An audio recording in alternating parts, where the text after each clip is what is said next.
नमस्ते, आप सबका संदीप के सवाल में स्वागत है। आज हम लोग प्रोफेसर संदीप पांडे से एक दो चीज़ें जो महत्वपूर्ण हुई हैं उस पर बात कर लेंगे।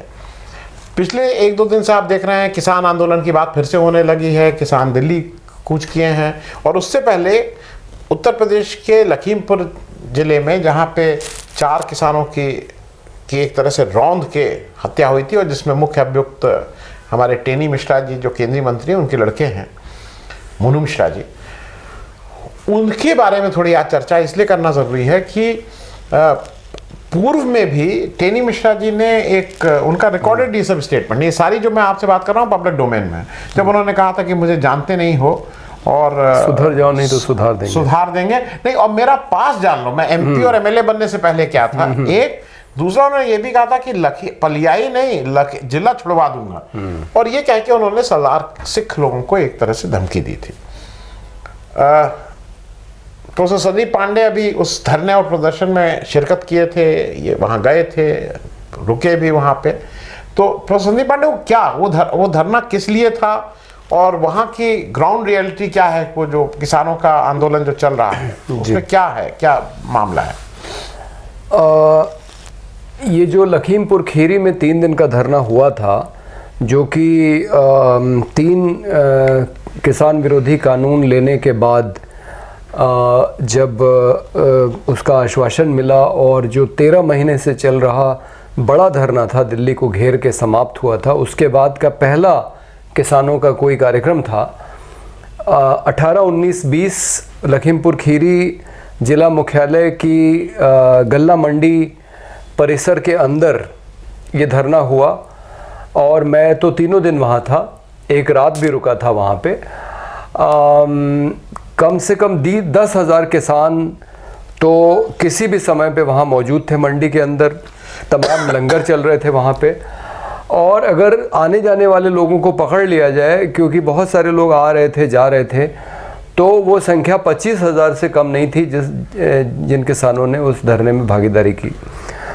धरने की जो मुख्य मांगें थी वो ये थी कि जो 4 किसान और पत्रकार रमन कश्यप, जिसको पहले माना जा रहा था कि वो भाजपा की तरफ से था, यानी कि उसको किसानों ने मारा था, बाद में पता लगा कि वो तो गाड़ी के नीचे कुचला गया था।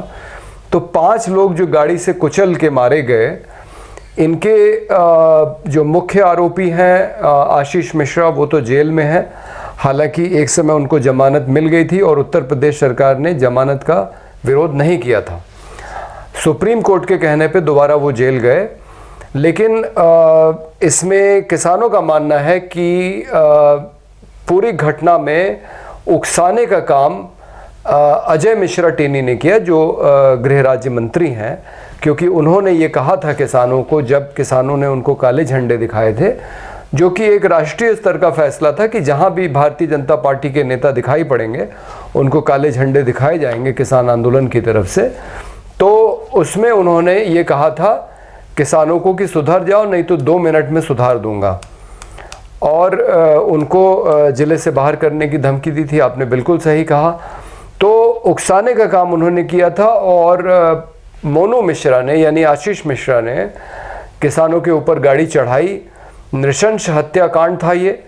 और उनको पहले तो झूठ बोला गया कि आशीष मिश्रा वहाँ थे ही नहीं घटना स्थल पे, वो कहीं दूर थे। लेकिन बाद में उनकी फ़ोन से जब लोकेशन पता लग गई कि वो वहीं पे थे, तो वो जेल गए। तो एक तो प्रमुख मांग ये थी कि अजय मिश्रा टेनी को बर्खास्त किया जाए, क्योंकि उनकी वजह से हिंसा हुई और उनके लड़के ने हिंसा की। और दूसरी मांग ये थी कि जब किसानों की तरफ से प्रतिक्रिया हुई और प्रति हिंसा में 3 किसान मारे गए, 3 भारतीय जनता पार्टी के कार्यकर्ता मारे गए, किसान नहीं कहना चाहिए क्योंकि उसमें एक ड्राइवर था और 2 लोग थे जो इनके साथ आए थे, तो 4 किसान उस मामले में जेल के अंदर हैं। और किसान संगठनों का ये कहना है कि भाई वो जो हिंसा हुई है वो प्रतिक्रिया में हुई है, वो कोई उस तरह की हिंसा नहीं है जो कि एसआईटी रिपोर्ट कहती है कि साजिशन की गई, जो आशीष मिश्रा ने की थी। तो उन किसानों को छोड़ा जाना चाहिए और किसानों की जो बड़ी मांग है वो पूरी होनी चाहिए, यानी कि न्यूनतम समर्थन मूल्य कानूनी गारंटी बनना चाहिए। इन सब मांगों को लेके और लखीमपुर खीरी की कुछ जो स्थानीय जो मांगे हैं, गन्ना किसानों का भुगतान बाकी है और इस तरह की चीज़ें, वो सब भी थी। तो इन मांगों को लेके धरना हुआ। धरना ज़बरदस्त था। ये बात अजय मिश्रा टेनी की सही है कि उसमें ज़्यादातर किसान बाहर के थे, ज़्यादातर सिख थे जो पंजाब से आए थे।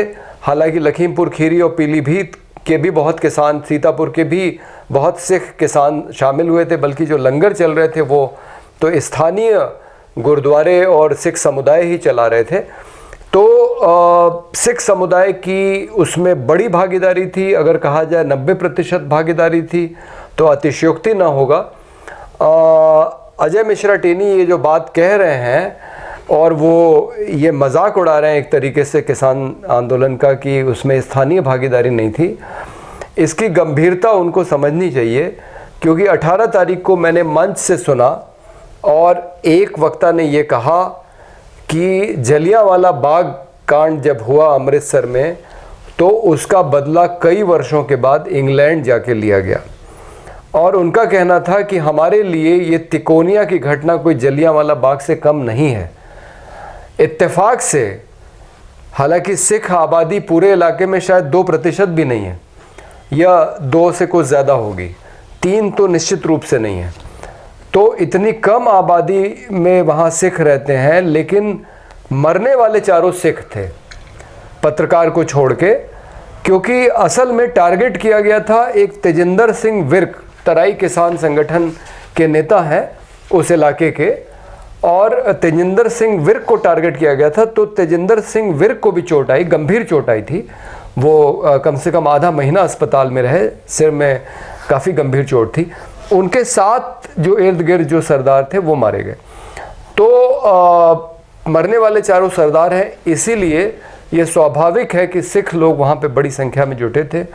और मेरा सिर्फ ये कहना है कि अगर इतिहास उठा के देखा जाए तो जब भी सिखों के साथ अन्याय हुआ है, मैं तो गांधीवादी हूँ, मैं बदला लेने की बात नहीं कर सकता, लेकिन इतिहास ये कहता है कि सिख समुदाय को जब भी अपमानित किया गया है उसने बदला लिया है, चाहे वो जलियांवाला बाग की कांड हो या फिर इंदिरा गांधी के साथ जो उन्होंने किया।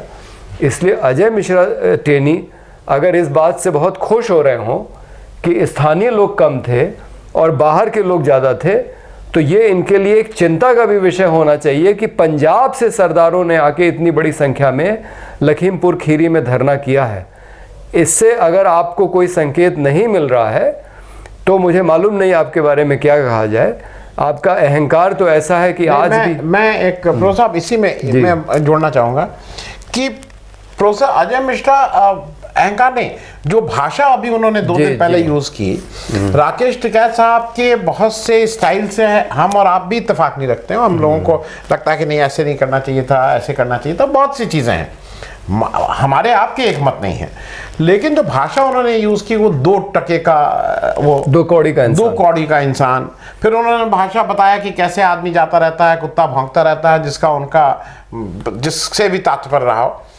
ये क्या एक भाजपा के एमपी, भाजपा के मंत्री, भाजपा के जो अपने को बिल्कुल वरिष्ठतम वो मानते हैं, जिनकी वजह से कुछ ये शोभा देता है और किसी को पार्टी में इसकी बात करनी चाहिए? क्योंकि ये बात भी अजीब सी है कि कुछ भी करके लोग निकल जाते हैं। जी नहीं, ये एक भाजपा का विरोधाभास है कि वो अपराध मुक्त समाज की बात करती है, अपराधियों के खिलाफ कार्रवाई की बात करती है, लेकिन इतना बड़ा माफिया, और आपको ये बता दें कि उसके खिलाफ एक हत्या का मुकदमा चल रहा है। जी। एक कोई गुप्ता है जिनकी हत्या का मुकदमा अजय मिश्रा टेनी के खिलाफ है, जो इस समय कोर्ट में विचाराधीन है, और हाल में ही उन्होंने मांग की है कि वो उसको लखनऊ बेंच से इलाहाबाद हाई कोर्ट में स्थानांतरित किया जाए।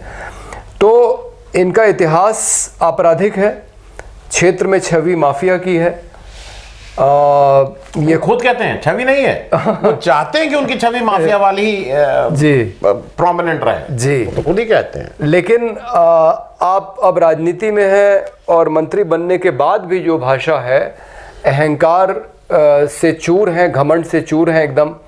और जो भाषा उन्होंने राकेश टिकैत के लिए इस्तेमाल की है, आपकी बात बिल्कुल सही है, राकेश टिकैत से हम लोगों के तमाम मतभेद हो सकते हैं, लेकिन वो इस समय किसान आंदोलन का नेता है, किसान उसे अपना नेता मान रहा है।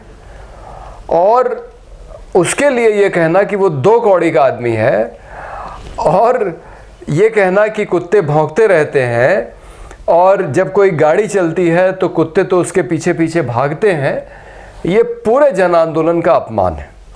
क्योंकि आंदोलन वाले नारा लगाते हैं, आंदोलन वाले तो बोलते ही हैं, बल्कि उनके सिवाय तो और कोई राजनीतिक दल बोलता ही नहीं है जनता के अधिकारों की बात पे।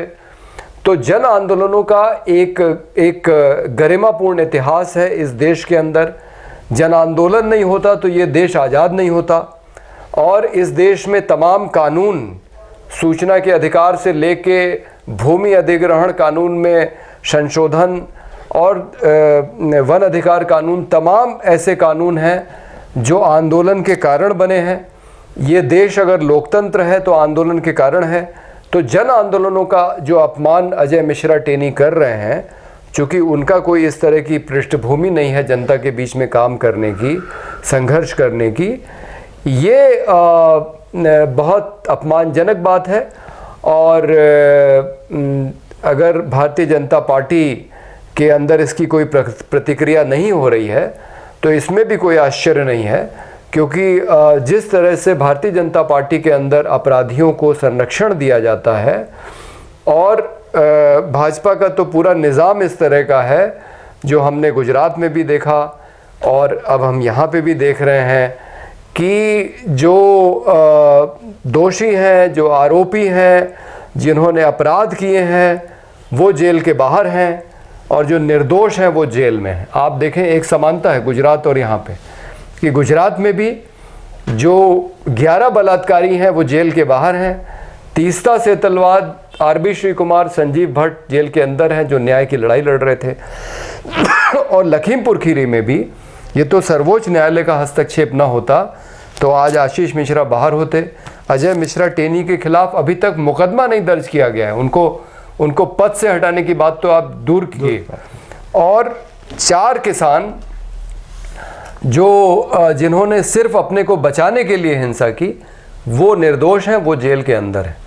तो भाजपा का निज़ाम ही ऐसा है कि हम इससे कोई अपेक्षा नहीं कर सकते, लेकिन हम सिर्फ भर्त्सना कर सकते हैं कि जिस तरह का कांड आपने करवाया वहाँ पे अपने बेटे के माध्यम से, उसके बाद अगर आप ये भाषा बोल रहे हैं तो ये तो फिर आप ही को सोचना है कि गलती करने के बाद माफ़ी मांगने के बजाय आप उल्टा किसानों को इस तरह से आप उनके लिए अपशब्द का इस्तेमाल कर रहे हैं, तो इसका अंजाम क्या होगा इसके बारे में भी आपको सोच लेना चाहिए।